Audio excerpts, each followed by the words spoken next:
আজকে তোমাদের দেখাচ্ছি বরবটি দিয়া কালো জিরে দিয়া কিভাবে সবজি বানাচ্ছি সেইটা দেখাচ্ছি। এই দেখো, গরমে কি বানাবো তাই ভাবতে আছি। তেল গরম হয়েছে, কালো জিরে দিয়ে দিলাম, আলুটাও দিয়ে দিলাম, এটা ভেজে নেব এখন। দেখো আলুটা একটু ভেজে নিয়েছি, তোমরা চাইলে তোমরাও এরকম বানাইতে পারো। বিনস আলু দিয়া একটুখানি বেগুন দিয়ে দিয়েছি আমি, তোমরাও বানাইতে দেখতে পারো। এই দেখো বরবটি দিয়ে বানাচ্ছি।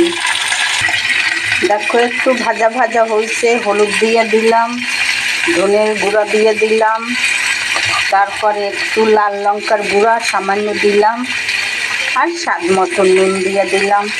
ভাবতে আছি কী খুঁজি পেলাম একটু বরবটি আলু, তাই দিয়ে তরকারি বানাচ্ছি। এই দেখো, তারপরে দিয়ে দিলাম একটু কাঁচা লঙ্কা, আদা, টমেটো, তারপরে এটাকেও দিয়ে আমি ভেজে নিচ্ছি। এই দেখো,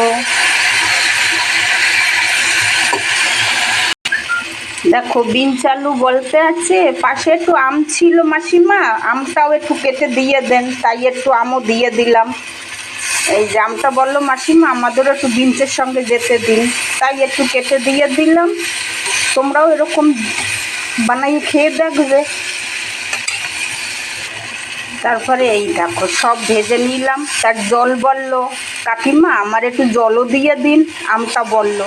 এই যে আমটাকে একটু জলও দিয়ে দিলাম, ও বললো কাকিমা আমার একটু জলও দিয়ে দিন। এই দেখো দিয়ে দিলাম।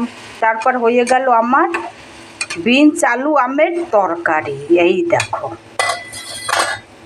দেখো আমার তরকারি হয়ে গেছে। এরকম তরকারি হলে মাছের ঝোল ধুয়েও তোমরা খেতে ভালো পাবে।